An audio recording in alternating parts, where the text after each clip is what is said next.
Okay. I want to thank everybody for joining us tonight. I especially want to thank Miriam Friedman for taking the initiative and suggesting this idea. Much to Miriam's credit, Miriam suggested it to me, I think, months ago. and as is my normal approach to life, I totally did nothing about it for many, many months. And then I kind of woke up recently. I said to Miriam, maybe it'd be nice if we did this. And Miriam jumped right at it. So thank you so much to Miriam. She does so much in the community, and thank you for taking the initiative for this. And thank you to everybody who submitted questions. I was really skeptical. I don't know if anyone would submit questions. A number of people submitted questions. I appreciate it very much. Let me just say the goals. The goals are for me to address hopefully the vast majority of the questions in a 45-minute span. If I apologize ahead of time if I don't get through all of them. I do want to stay narrow in terms of on the specific topic that we said it was going to be about. Someone was kind enough to submit a question that wasn't about Shabbos, had to do with kashering. I'll be happy to answer that question separately for the person offline, God willing. Sorry to say, I'm going to ask that we not have comments for the first 45 minutes. Just because I think this way we'll actually get through, and then we'll open it up for comments at 45 minutes, God willing. I'm sure there must be some wonderful Zoom feature of a buzzer or something. I'm sure somebody here knows how to do it, but you can feel free to jump in at 45. My last thing before we get started is I do want to apologize. A number of you asked similar questions. So if you feel like I'm sort of addressing your question, but I'm not exactly addressing your question, it's because a few different people asked very similar questions. So I'm just trying to sort of answer it broadly. Hopefully it'll do the trick. Okay. So I want to give an extremely brief introduction because I think this will set the tone for a lot of the discussion that will follow. There are broadly speaking, there are three different issues with warming food on Shabbos. The most egregious issue with warming food on Shabbos is doing the malacha of cooking on Shabbos. I'm only considered to be in desecration of Shabbos through cooking if I do an act on Shabbos. There's no way I can be in violation of cooking on Shabbos for setting up my Crackpot at 10:30 on Friday morning. It's not a violation of Shabbos. Now, if I do something that's considered cooking on Shabbos, I put something in the oven on Shabbos, I put something on the stove on Shabbos, in certain circumstances, that might be considered cooking on Shabbos, and that would be very, very serious. So that's like the big red line that we don't want to go anywhere near in terms of doing an action on Shabbos. There are two factors that could be an issue in terms of that. One is if the item is not considered fully cooked in the first place. So if I had a pan of chicken or something like that was basically cooked but not completely cooked, if I put it in the oven on Shabbos, I might be considered to be cooking it really Torah violation cooking on Shabbos. It could be. That's one issue, that if a thing was not fully cooked, to bring it to fully cooked, to do an act on Shabbos. Again, that I put it in the oven on Shabbos, that would be a problem. And the other problem that's more subtle, which a number of you asked questions about, is even if the item is fully cooked, if it's liquidous, we say in halacha that to bring a liquid from cold to hot is considered to be cooking. So if I had a soup and I fully cooked the soup, my gosh, I've served the soup at 5 meals already. I cooked it, then I heated it, then I reheated it, I reheated it. But I take it out of the fridge on Shabbos morning and I make it nice and hot, I could be considered to be cooking that. So the general rule that we talk about, whatever we're going to talk about, the understood thing is if I'm doing something on Shabbos itself, it's that the item is fully cooked and dry and not liquidous. That's the most significant issue. Issue number one. Issue number two is if I do something on Shabbos and it's fully cooked already before Shabbos and it's dry, so it's not considered that I'm actually cooking it, but it looks like I'm cooking it on Shabbos.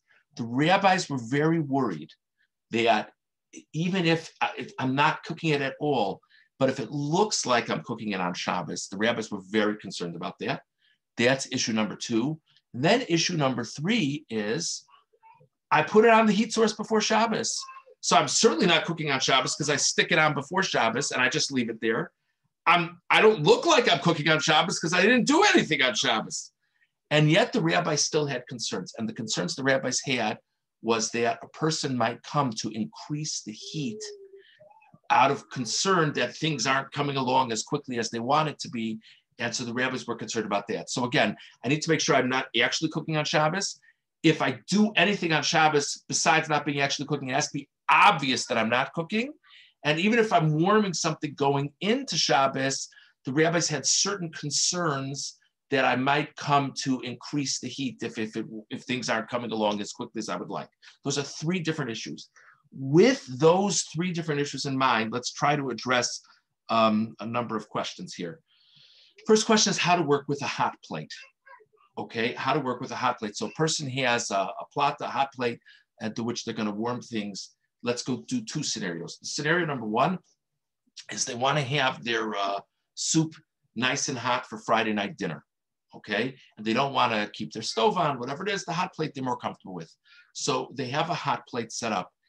Is there a problem with having soup on the hot plate going into Shabbos? Okay, if you think about the three guidelines we just laid out, the only possible problem would be that a concern that a person would come to increase the temperature, right?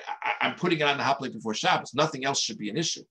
So if that hot plate has only one setting, it's just on or off, there's nothing else I can do. I mean, we're not worried that I'm going to go to the store and buy a new hot plate in the middle of Shabbos. That much we're not concerned about. So if it's only on or off, there should be zero problem and zero additional that I have to do besides just turning on my hot plate before Shabbos and leaving the pot of soup on the hot plate going into Shabbos. And that would be fine. Now, what's more complicated is if there are multiple settings on the hot plate. Okay, if there are multiple settings on the hot plate, then you have this issue. Would the rabbis be concerned that I might come to increase the heat over the course of Shabbos? Okay, now the bottom line technical halacha is if the soup is fully cooked and it's yad soletispo, it's hot enough that if I stuck my finger into it, I'd be extremely uncomfortable and I'd be, my finger would shoot back. If it's that hot before Shabbos began, then the real basic halacha is the rabbis are not concerned that I'm going to adjust the heat at that point. That's not a concern for the rabbis. Having said that, many are strict, even in that case, to cover the heat source. Okay? What we mean in the context of a hot plate and covering the heat source is to take a piece of aluminum foil and put it all across the surface of the hot plate. Many, in addition to that, cover the knob. Take like a piece of foil or something or a piece of tape and cover the knob. A variation on that would be to take the knob out. Okay. Generally speaking, when we talk about covering the heat source, the primary thing we mean is covering the actual heat source, not the knob, but many do the knob as an additional thing. Now, if the soup is fully cooked before Shabbos and nice and hot going into Shabbos, that's a stringency to cover the heat source like that. If the soup is not fully made, is not fully cooked, or is not hot before Shabbos, then that's a halachic obligation to cover the heat source of the hot plate, if indeed the hot plate has more than one setting. Okay, that's Friday night. Next question is Shabbos day. Now, we already know, based on the introduction, that we're not talking about taking a pot of soup out of the fridge and putting it on the hot plate Shabbos day, because that might be a very serious issue of warming up a cold liquid on Shabbos. We also know that we're not talking about that chicken that I didn't have time to fully cook. I'm going to take it out of the fridge and put it on the hot plate and finish it up Shabbos morning. We know that because that also would be a problem of cooking. So we're talking about something fully cooked and we're talking about something dry. Nice potato kugel, right? Nice, fully cooked, all that. May I put the potato kugel on the hot plate on Shabbos day? So technically cooking, it's not. It's definitely not technically cooking. That's for sure, because it's fully cooked and it's dry. Does it look like it's cooking? Remember, that was a unique concern. Once we do it on Shabbos itself, does it look like it's cooking? So this is that old adage, he has two rabbis, you get three opinions. That adage was made for hot plates and Shabbos. Because the $1 million question is, what looks like cooking and what doesn't look like cooking, okay? So let's give some clear examples one way or the other. What looks like cooking is if I open my oven and I pop something in my oven, and again, there might be unique leniencies and things like that, but generally speaking, if I pop something in the oven, that looks like cooking. If I put something on the burner, that looks like cooking. If I put something, if I'm staying in a hotel room and I put a pan of potato kugel on the radiator, that doesn't look like cooking. And the room might smell strange after a while, but that's not our concern. That doesn't look like cooking.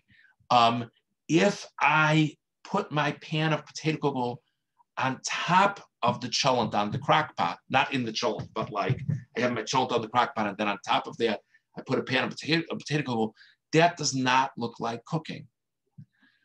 So where does a hot plate come in? On the one hand, the hot plate is certainly a usable appliance. On the other hand, a hot plate is understood as something for warming, not for cooking, right?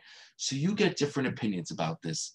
What Rabbi Rosenbaum told me years ago, which is what I normally tell people, but there are definitely different opinions about this, is that if the hot plate has multiple settings, if the hot plate has, I just want to say, I'm not even going to pay attention to questions that come in until 8:45, but you're welcome to chat things in and I'll look at it at 8:45, God willing.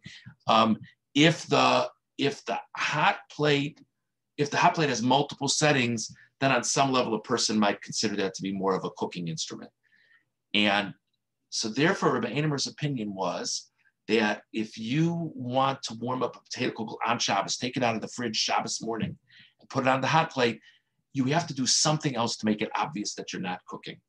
And that would be to take some kind of inverted pan and put like an inverted pan on the hot plate and then put the pan kugel on top of the inverted pan. If, on the other hand, the hot plate is just on off and no variations besides that, then at least Rabbi Einemer's opinion was, it's fine. A hot plate on and off, no one's going to think you're cooking.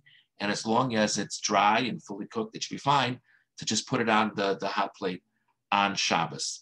There are varying other opinions. I want to make sure to keep on moving, so I'm going to leave hot plates for now. Okay, next question has to do with all due respect, one of the most wonderful appliances in halachic observance today, but one of the most poorly named, if you don't mind my saying so, appliances in halachic observance today, and that is the Shabbos mode oven. Okay, Shabbos mode oven is not a good name, but it's a good name if you're GE or whatever appliance company, because Sabbath mode, it's like a clearly Jewish-oriented thing. If we were going to give it a halachic name, Yom Tov mode oven would be a great name for those ovens. Okay, 90% of the halachic benefit of those ovens, which are wonderful, are for Yom Tov use and not for regular Shabbos. Let's sort of look at it within the framework of what we've been discussing. So question number one, I have a pan of chicken that I've fully cooked before Shabbos, and I want to have it hot going into Shabbos. May I have it in the oven going into Shabbos?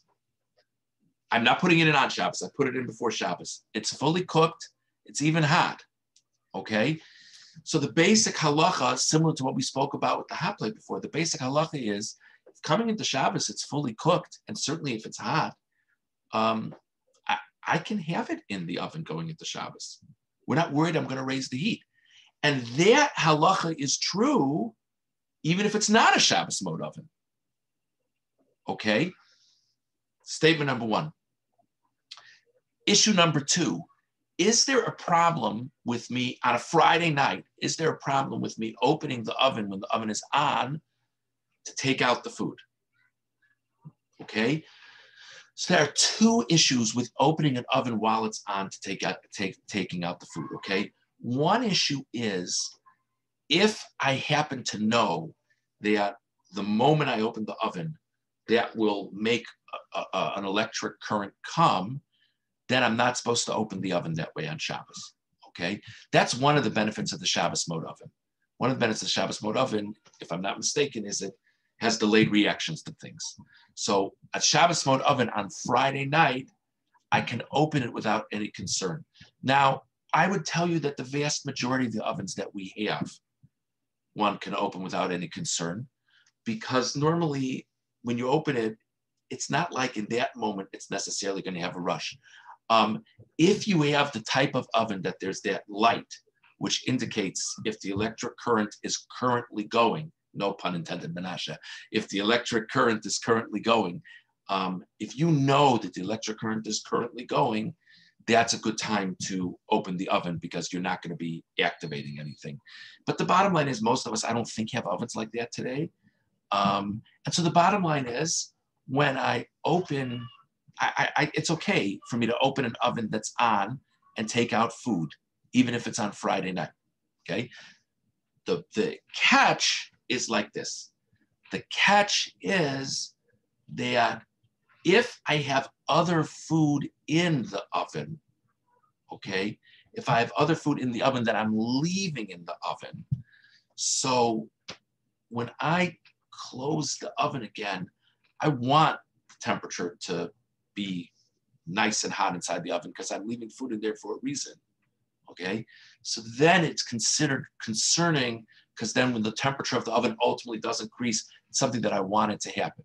So the basic rule is whether it's a Shabbos mode oven or not, if the oven is on Friday night, when I open the oven, I really need to take everything out at the same time, okay? So as long as whatever I have in the oven on Friday night going into Shabbos is fully cooked and hot at the outset of Shabbos, I'm fine having that stuff in the oven going into Shabbos. The only thing I really have to be cognizant about is when I open the oven, everything needs to be coming out at the same time.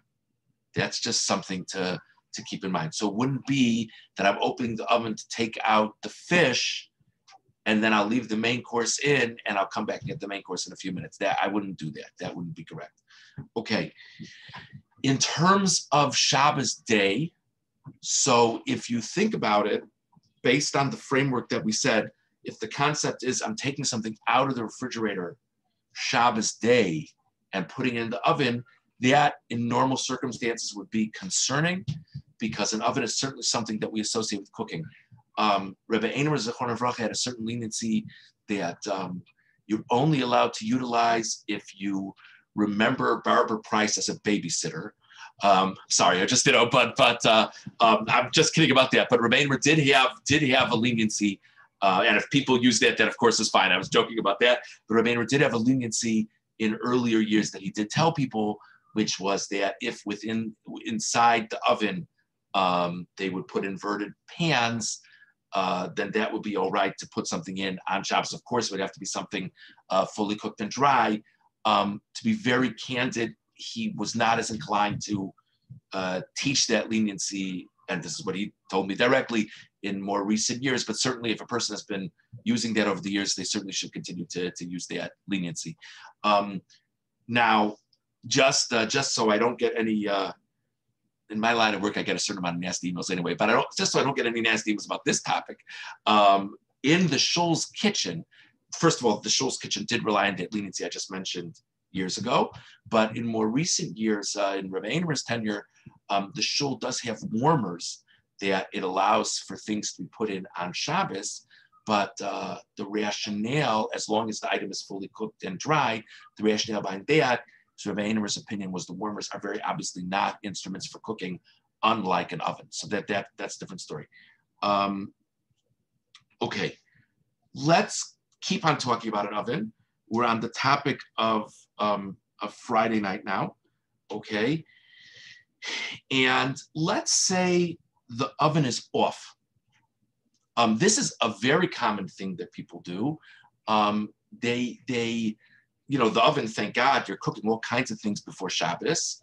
And, the oven has been on for hours. It's certainly hot in there. And right before Shabbos, you turn off the oven. So what's the halachic status of the oven?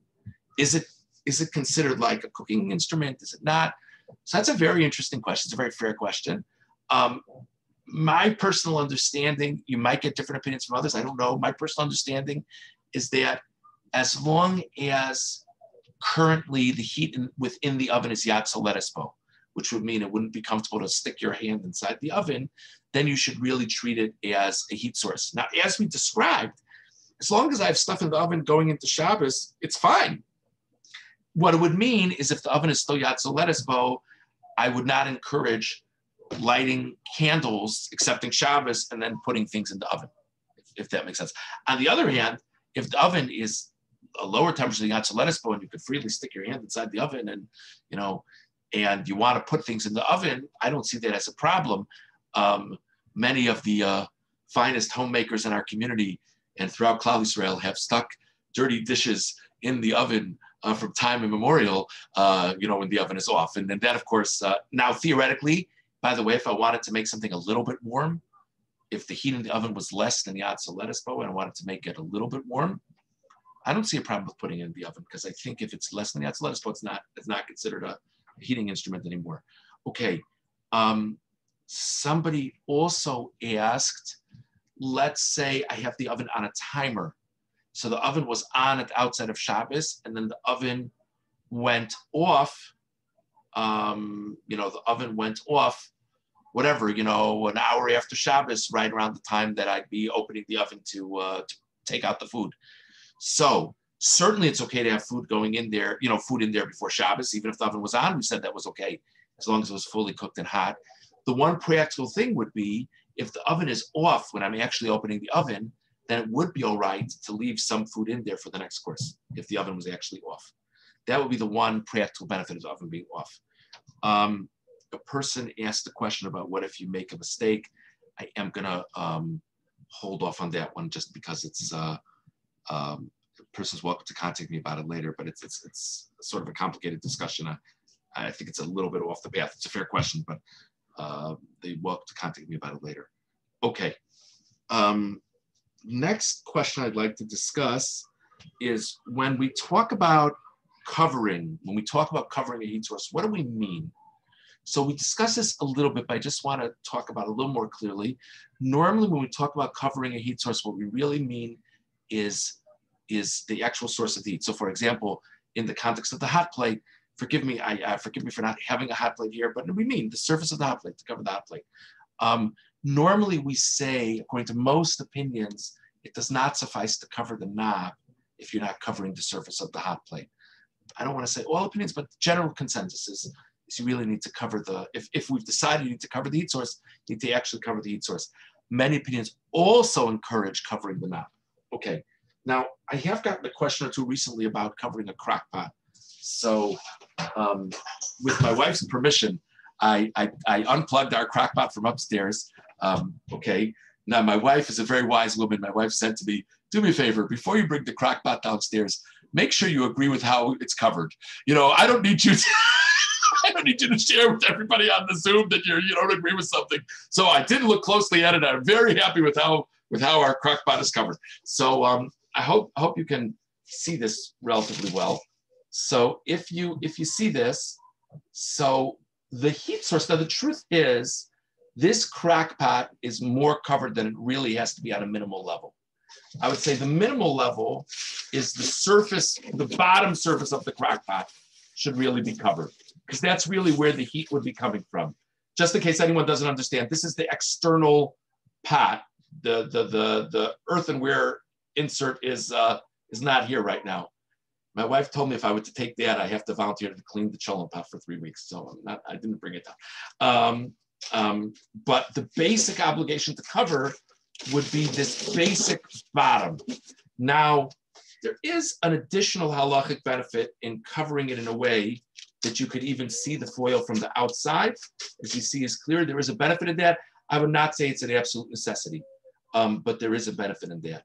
I hope that was instructive. And now you better believe it's my job to remember to re-plug in the crockpot before Shabbos. Okay, that's for that. Another question that was sent in had to do with what do we mean when we talk about liquid? As we mentioned earlier in the class, if I keep on saying, if you're going to put it on the heat source, it needs to be dry when you put it on the heat source. So what does dry mean? What does liquid mean? What do we mean by that? So I want to discuss 3 examples. Well, let's discuss 4 examples. Example number 1 is a soup, something that we think of as a liquid. I think we can all get pretty clearly that would be an issue with warming up on Shabbos. Check. Next question. Something with sauce on it, a meat or chicken with sauce on it. Now, that normally would be a problem. If we're trying to set practical guidelines, those practical guidelines, I would say would be that when it's been warmed up appropriately, the sauce takes on a liquidous form. That's what I would say I hope that makes sense as a practical guideline.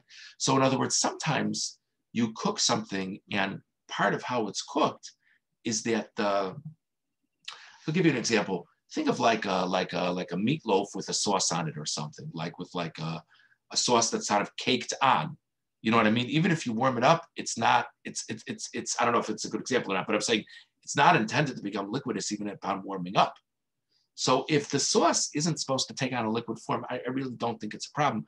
But if it is supposed to take on a liquid form in ideal settings, forget Hilchos Shabbos for a second. If the way you would normally serve it is it would be of a liquidous form, then that would be a problem to warm up on Shabbos.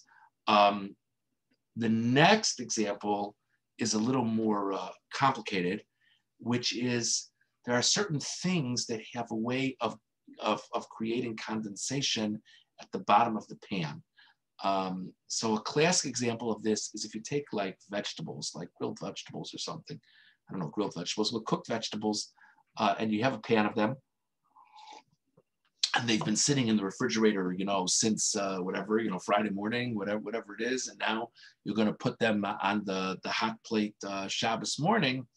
Even though you think of the vegetables as a dry food, it could very well be that at the bottom of the pan, there's now going to be a whole collection of liquid. So that could really be a problem. So what I know is commonly done in the show kitchen, Baruch Hashem, Mrs.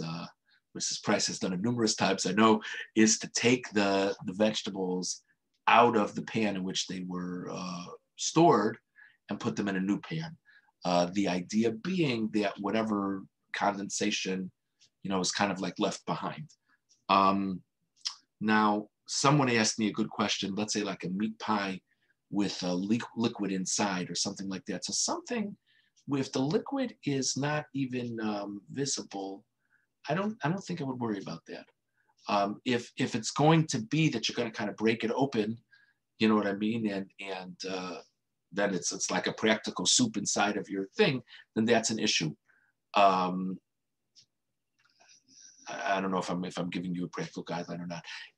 Let's put it this way: if when you're eating it, in the process of eating it, you will clearly be coming upon hot liquid, that would be a problem. But if it's something that, whatever the liquid is, it's internal, will never be sort of its own freestanding entity, I think it would be fine. I should clarify one thing. This is very important when we talk about liquids. It's not an issue of how hot do I plan on making it. The halacha is that if there's a food that if I put that food on the hot plate, if I were to leave it on the hot plate for the rest of Shabbos, if that would cook the liquid, then even if I don't plan on leaving it on for so long, the halacha is I'm not supposed to put it on in the first place. So it's not a question of would I plan on heating up the sauce so much. That's not the question. The question is, if I were to leave the sauce in that position for the rest of Shabbos, would it get hot? If it would get hot, then it's a problem, okay? Okay, another very interesting question that was posed has to do with Kli Rishon status. Now, just to give a little bit of just a thumbnail sketch, a little bit, we normally say that the most significant factor in terms of capacity to cook on Shabbos is heat. Yad Soletispo is the heat barometer that we keep on talking about in passing in one way or another. That's this thing that if you would touch it, your hand would shoot back. That's heat. We say that heat is retained in a significant way in a Kli Rishon and possibly a Kli Sheni. What are these things?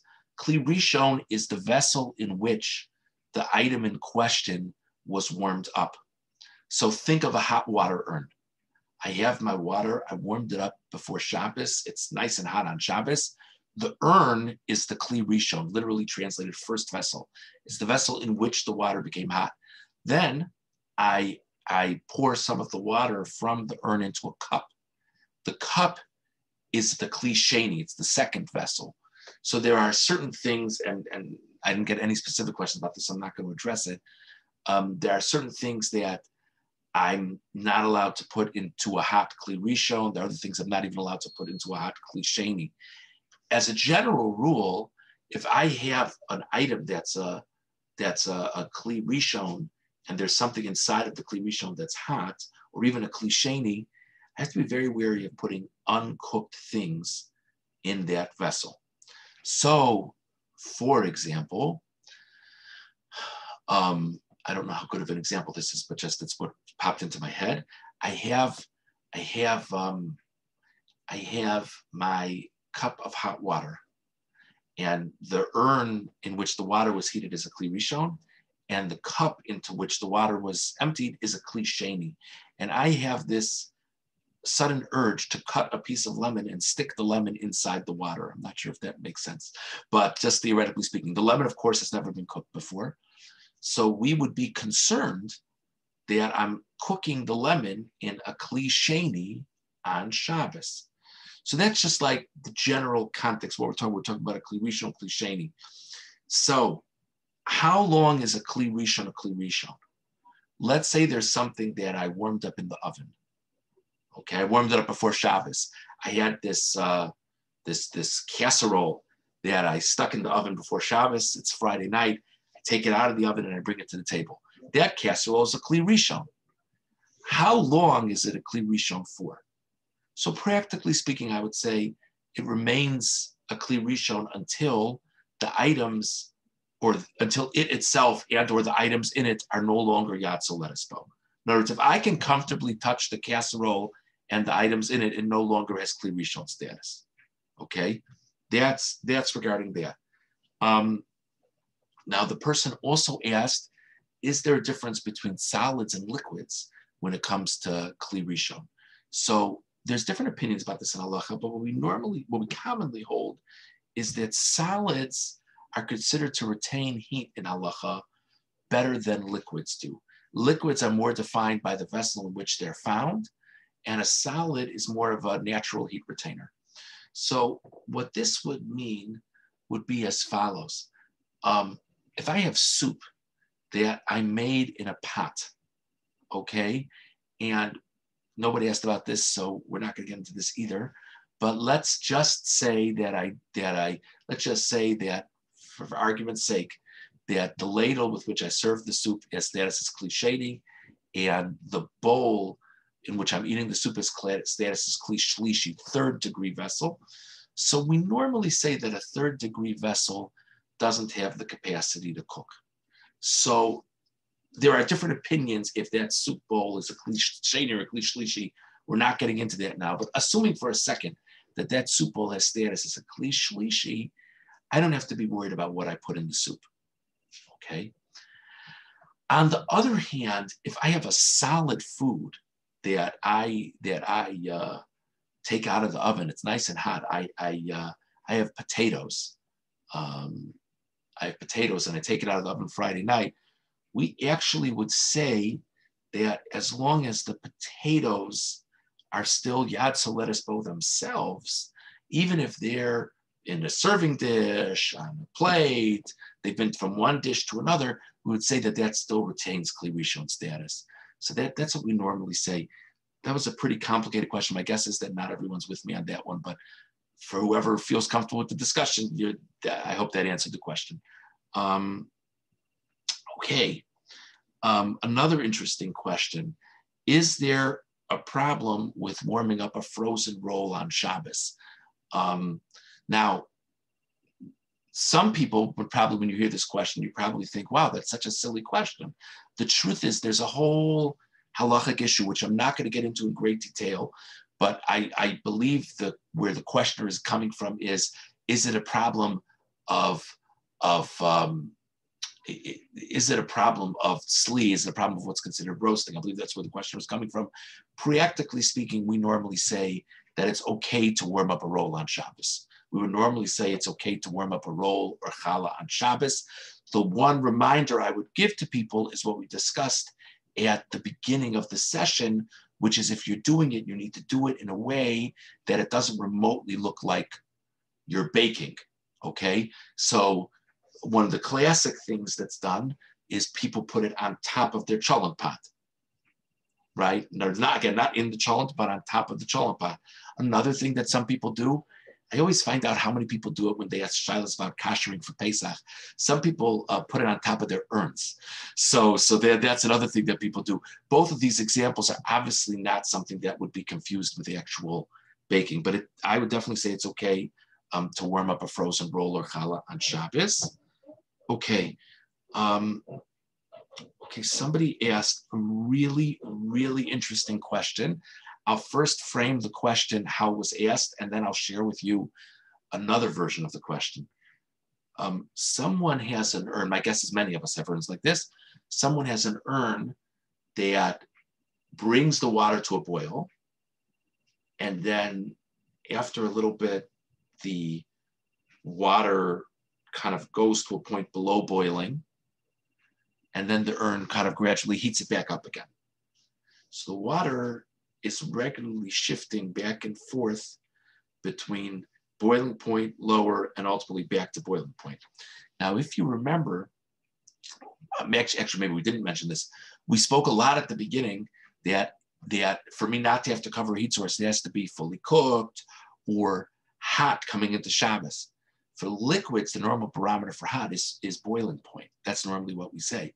So the questioner wants to know if they have a problem using that urn going into Shabbos because it's sort of like shifting back and forth, boiling or not. Now I want to share with you a question that someone once shared with me that I thought was a really interesting question.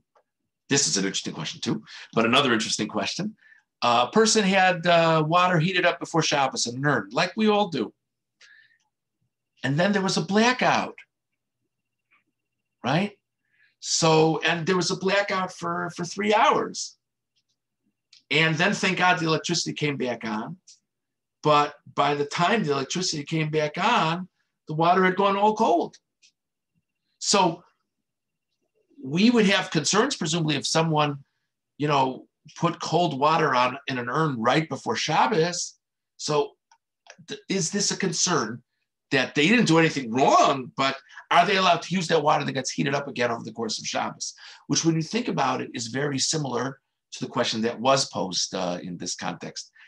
And the answer that I would give actually runs back to something we said right at the beginning, which is the whole concern is the rabbis were worried you'd increase the heat.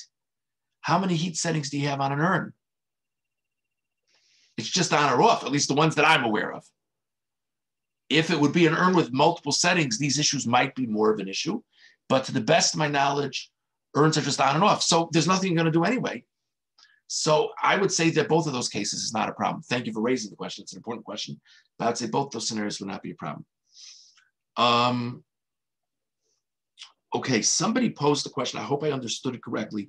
Somebody wanted to know if I put something in an oven on Shabbos and I don't close it all the way. I think what they meant was if I'm doing it on Shabbos itself, but I don't close the oven all the way. If the oven is on, I would say that's problematic. Even if you don't close the oven all the way, I personally would say that looks too much like cooking to be all right. If you're putting it in the oven on Shabbos. If you're having it in the oven going from before Shabbos and you're just leaving it in the oven, then I would say it's fine to have the oven completely closed. So I hope I answered that question. If I misunderstood the question, I apologize. Okay, and then the last question has to do with,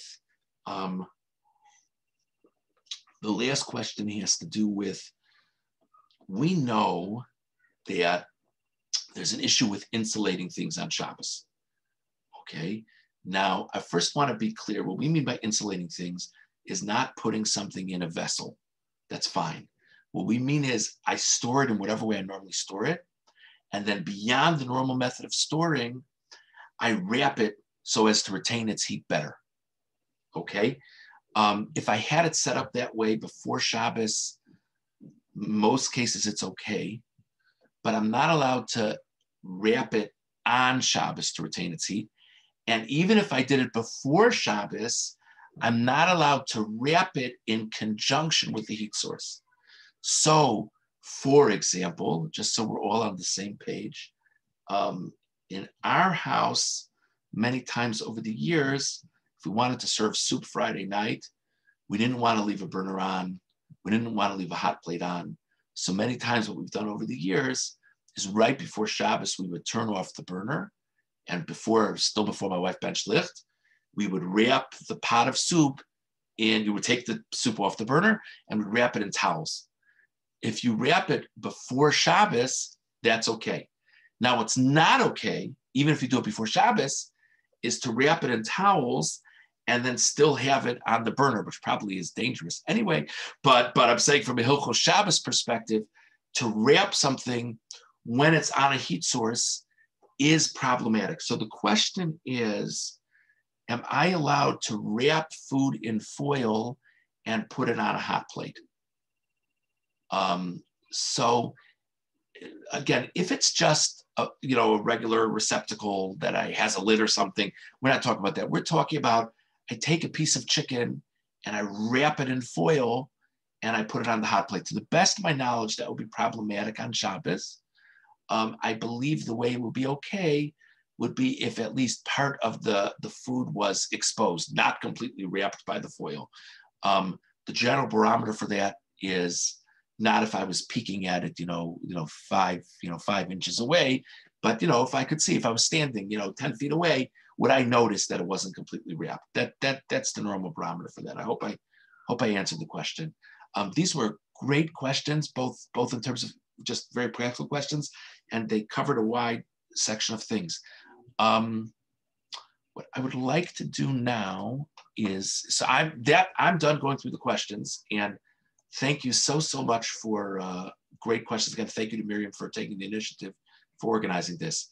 What I'm going to do now, we're going to open it up for question and answer, but what I think is the best way to do it is I'm going to first answer the questions that came in the chat, and then hopefully there'll be time for other questions for people to ask.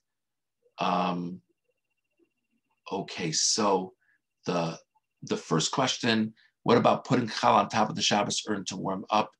I believe we answered in the course of things. Hold on, I'm just reading this. Okay, Menashe, I appreciate that comment. I think I'm gonna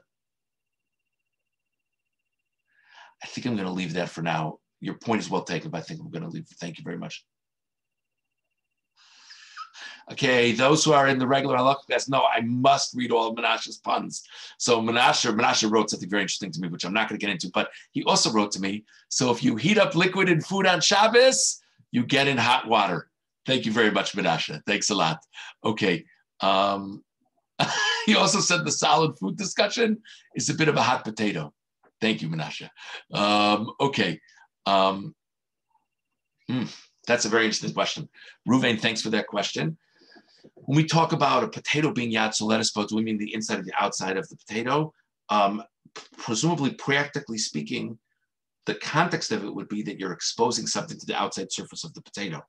If that's the case, then I'm only concerned if the outside of the potato is yatsu lettuce.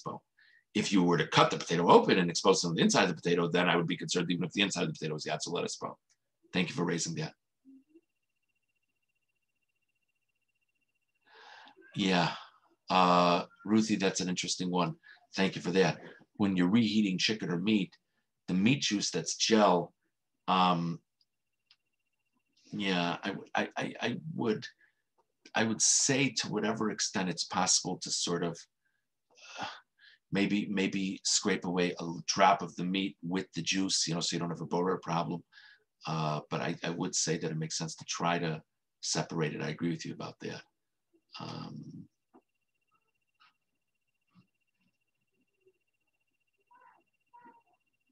Interesting, Menashe. Thanks for that foil comment. Again, I think I'm going to pass on discussing, but thank you very much.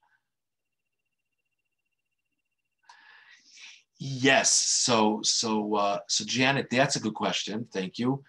This would mean that if you're warming up the challah, it would be appropriate to not completely wrap it in foil. You could wrap it in foil 90%. You know what I mean? But that it would mean that, because presumably part of why you have it wrapped in foil is because you feel it will retain the heat a little bit better. But again, it would mean that from a few feet away you could tell that it wasn't completely wrapped. Hold on. Interesting. Thank you, Menashe. Okay, that's the chats. And would anyone like to comment on anything? Would anyone like to say anything? I found it to be a very docile crowd, but maybe now everyone will get wild. I don't know. I have a question. Yeah, Yaakov. Yes. When we talk about hot liquids potentially going on solid food, for example, let's say you have soy sauce and you want to put that on hot rice. Would that become a problem then? Okay, great question. So let's just say out an example. You have soy sauce, and the soy sauce is already. I know you're not warming up the soy sauce on Shabbos. The soy sauce is warm. However, it got warm. You put it in the oven before Shabbos, and it's Friday night, something like that, right? We're making sense so far? Right. The soy sauce already was hot, correct? No, I'm saying you have a cold thing of soy sauce, a regular room temperature soy sauce. Yes. So that's a great question, Yaakov. That would be a problem. And this fits back to what we're talking about with solids versus liquids. This is going to many opinions. If the rice is hot, if the rice is yatso lettuce that you couldn't comfortably touch it with your finger, then to pour a cold liquid on it, if it's such that the liquid could become yatso lettuce like the rice, it'll be a problem. Now, if the layout of the rice versus the sauce is such that the rice isn't hot enough, or there's too much of, or not enough of it, or whatever it is, that the rice is not going to make the sauce hot, not going to make the sauce yatso lettuce, then it's fine. But if the rice has the capacity to make the sauce yatso lettuce, that would be a problem. Did I answer your question? Yes. Thank you very much. Jennifer, did you want to say something? I just put it in the chat. Oh, okay. I'm sorry. Give me 1 second. Oh, that's a great question. I would say that look like cooking is not assuming any understanding of Hilchos Shabbos, but I know they're from, why would they be cooking on Shabbos? Anything that objectively would look like cooking on a Tuesday. You know what I mean? In other words, the Rabbanim were very concerned that because it's doing something on Shabbos day, people would misunderstand what was going on.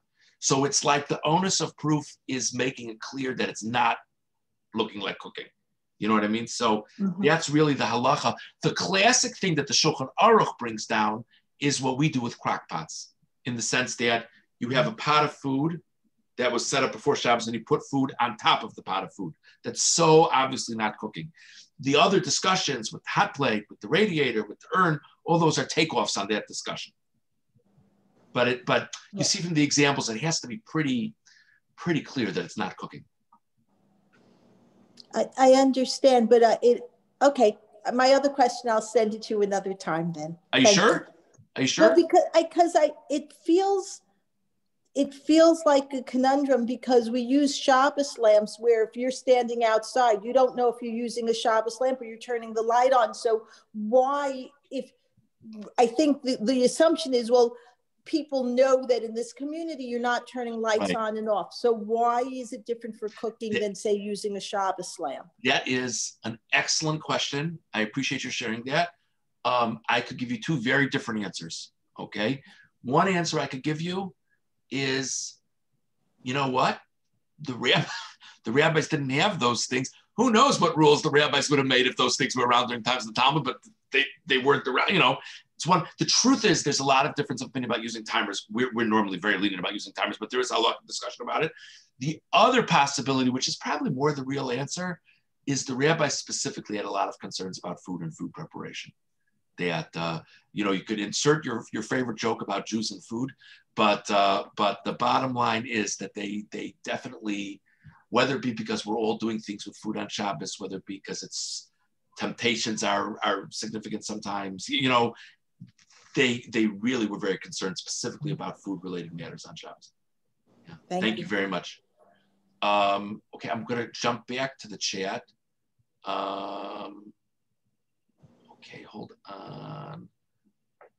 There's a thin layer of foil on the top of the hot plate suffice. Okay, thank you, Miriam, for those questions. I think a thin layer of foil on the top of the hot plate is fine. I think it's fine. I do not think every corner needs to be covered, but certainly any part of the surface that you're using as a heating source, needs to be covered. You know what I mean? I think it has to be something in terms of the inverted pan. I think it's something with a certain amount of elevation. Whereas I would be wary of using a thin piece of foil in place of an inverted pan. You know what I mean? That's what I would say for that. Thank you, Miriam. Sherry. Okay, thank you. Thank you, Sherry. Food is on a hot plate. You want to lay a towel over it. So if the towel if the towel, okay, hopefully my wife won't get upset at me. There happens to be a blanket in our computer room here. Sorry. Okay, so imagine this is the pot of food, okay, and this is the foil or towel or whatever it is. So if the towel is around it like this, that's a problem. If, on the other hand, the towel is more loosely placed, I don't know how to do it well, but if the towel be loosely placed and it wasn't up against the sides, and you can't see it well with this, I'm sorry. If the towel wasn't up against the sides, firmly up against the sides, it would not be a problem. The issue of the insulation is when it's firmly around everything. Sherry, did I answer your question? I hope so. Okay. Let me just see if there's anything else in the chat.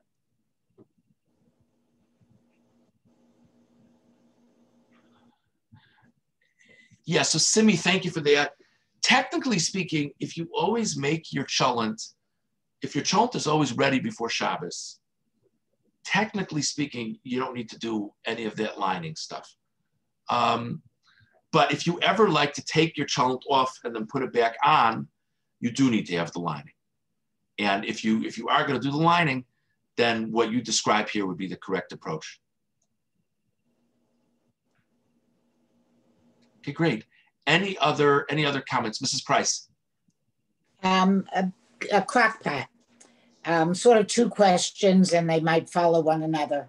May one remove food from a Crackpot that is on the heating base, like those people who love to nash on cholent Friday night? And may one return the Crackpot to the heating base on Shabbos? Thank you so much. Thank you for bringing that up. Okay, Mrs. Price is touching on a very important example. Okay, so first of all, the halacha is that, and this is brought in halacha, I'm not allowed to stir a pot, a food container, while it's on the heat source. I'm not allowed to stir while it's on the heat source. I'm not allowed to spoon out while it's on the heat source, which means that if I want to have some cholent Friday night, I'm not allowed, even if the cholent is fully cooked, even if I have all that foil and knobs and all that stuff, I'm not allowed to walk up to the cholent, take off the lid, take a spoonful, and put it in my bowl. And what I need to do is I need to take it off of the crock pot. I need to take it off the crock pot, and then while it's off the crock pot, spoon it out. Now, so that's answer number one. But then the follow-up question, which is absolutely connected, thank you, is so now what happens? So now are all my family going to know that I took the cholent Friday night because I couldn't put it back on? What's going to happen? So there's a halacha called chazara. Chazara means to return something something that was on the heat source from before Shabbos. Now on Shabbos, to put it back on, it's permissible to do if you fulfill 5 conditions, okay? One condition, and this is what I was sort of vaguely referring to before with Simi's thing. One condition is that the heat source has to be covered. That's one condition. So even if it was fully cooked before Shabbos, if I'm going to want to put it back on, I have to have the heat source covered. Another condition is it has to be fully cooked, because if it's not fully cooked, I'm about to violate Shabbos by putting something not fully cooked on the thing. So it has to be fully cooked. It has to still be hot. Okay. It has to be that I had in mind to take it, to put it back when I took it off. In other words, my intent when I took it off of the heat source was I'm just gonna spoon something out and then put it back on. And it has to be that I keep my hand on it the whole time. Now that does not mean I have to keep it suspended in air. It means I keep my hand on it. So if I want to, it's relevant for a Friday night cholent. It's also relevant for soup.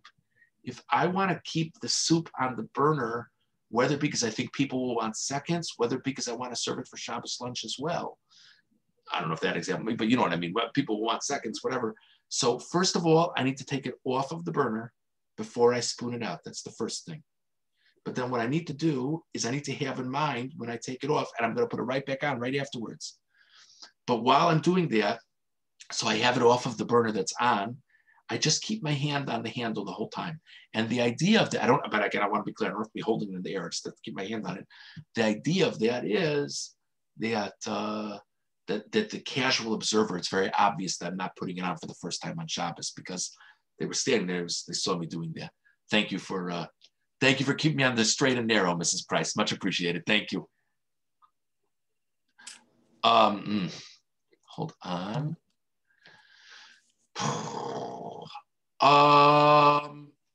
Okay, Menashe, interesting question. There's something called the unblech. There's something called the unblech. By the way, if I don't know if anybody here has one of those, they were very popular at one time. The basic, you should appreciate now what we're talking about. The basic gist of the unblech is it's as convenient a way as possible to have a heat source that you could put stuff on Shabbos. Because what did we say? We said you have a heat source, then you have a container of food, then you have something on top of the container of food. It's obviously not cooking on Shabbos. So the unblech is like a pretty neat contraption that there's some small container of hot liquid in between two surfaces. So technically speaking, if it fills it. Different opinions if it's good or not. Many opinions say it's good. Menashe, to the best of my knowledge, we would say you could not spoon out while it's on the unblech. To the best of my knowledge, you would still need to take it off. The advantage of the unblech is you could put it straight on Shabbos. You know what I mean? But I don't think it makes a difference in terms of spooning out. Not to my knowledge. I might be incorrect about that, but that's what I think. Anything else? Okay, this was really again. Thank you, everybody. Thank you. Just in case people didn't catch it, thank God it's a real Kiddush Hashem. We had 37 people on tonight. So Baruch Hashem. Thank you, everybody. Big thank you to Miriam, and really a thank you to everyone for questions. It structured it for me very nicely. We would like to do it again next month, God willing. Stay tuned. Unless somebody has. I think it's good to stay in Shabbos because I think people have a lot of Shabbos things. What I was thinking about doing, unless people have a specific idea, otherwise was Borer. There's a lot of questions that come up, Borer selecting things on Shabbos, unless people have other types of wishes. Okay, so stay tuned. There'll be, God willing, cyber brief Shabbos shorts, things of that sort. Okay. Thank you. Thank you very much. Everyone should have a Thank you, wonderful Rabbi. night. Thank you, Rabbi. All Thank you. Thank you, Take care. Rabbi. Very good. Thank you. Thank you.